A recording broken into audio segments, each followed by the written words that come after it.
Hi, I'm Jolene, your subject librarian. I've made this video for those of you who are new to degree level essays or for those of you on practical courses who don't write many essays.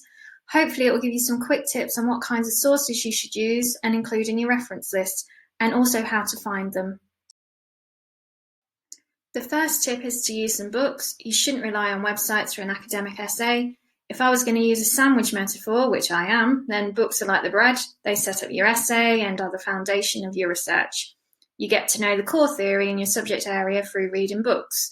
Good news is, rarely do you have to read the whole book. So how do you know which book to read? The student here is browsing the shelves. She clearly has no idea what she is looking for, so she'll waste a lot of time. Best starting point is always your reading list. The list of recommended books by your lecturer, usually found on Canvas or on the reading list website. Sometimes there isn't a reading list, or you may have to choose your own topic. In this case, try some Googling. Don't use regular Google though, go to Google Books.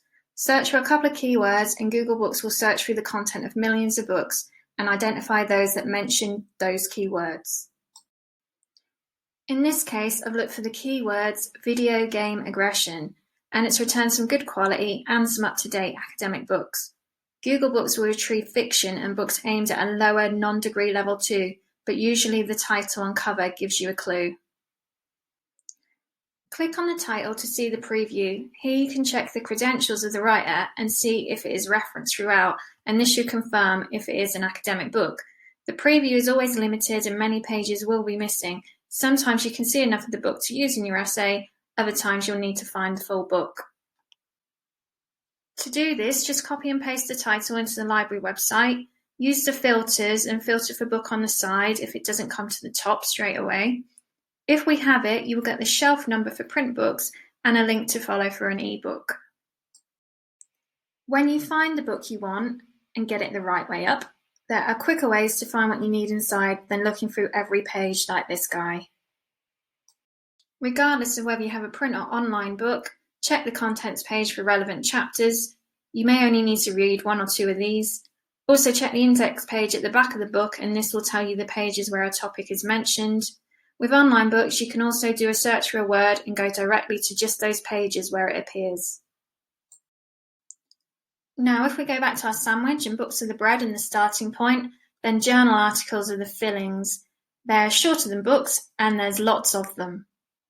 You have the opportunity to combine them in different ways, be unique, and make your essay stand out. /sandwich tastes good. Journal articles are the published research of experts, normally associated with a university, like this guy in the white coat. They could be the results of a research study like a survey or an experiment, or they could be more like a well-researched, well-informed essay or opinion piece. In the arts and creative industries, the experts might not wear one of these white coats. They're more likely to be people like your lecturers, researchers, and sometimes practitioners or industry experts, usually employed by a university to conduct research. Each article will be published in a journal which usually specialises in a particular subject area, for example, games and culture or computer animation and virtual worlds. Most articles are peer-reviewed, which means they're scrutinised by other experts before they are published. These articles are nearly always online. They could be freely available, this is known as open access, but many are paid for and available via the library subscriptions. You can normally read them online or download a PDF. In this typical looking article, the title is Adolescent Video Game Playing and Fighting Over the Long Term. The journal it is published in is called Contemporary Economic Policy. The author is below the title, and if we clicked on that, we could see which university he worked for. Articles are usually 5 to 20 pages long, but you can often just read important sections. The abstract gives you a summary of the whole article. There is usually an introduction and a literature review, which is a great source of further references. The conclusion will also give a good summary and pull out key points. You will come across these studies through Googling, as they're often reported in online newspapers and social media. Here's our example in the Mail Online. News articles like this often simplify, exaggerate, and distort original studies. It's always best to get the information firsthand if you want to get good marks. The two quickest ways of finding journal articles are through the library website and Google Scholar. On the library website, search for keywords and filter for peer-reviewed journals on the side. Then click on the title and follow the link to the article. In Google Scholar, use the links on the side to get access. If you're off campus, see the library links video. If there are no links, then we may not have a subscription, but you can get an interlibrary loan for these. Tip 3 is not to overdo it on the websites.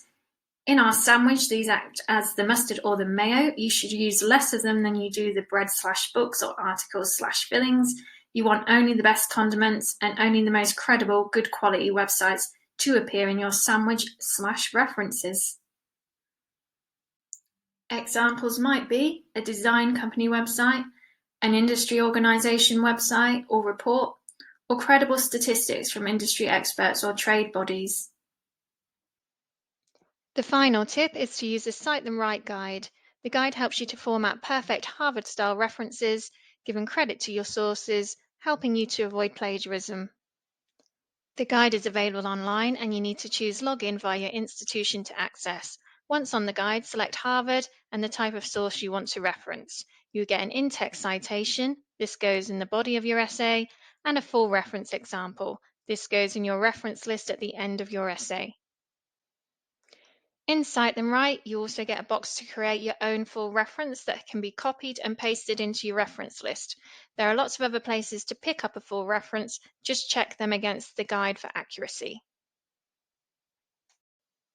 So my tips for great references are use some books, use some articles, use fewer websites and make sure they are good quality, and use the Cite Them Right Harvard guide for referencing.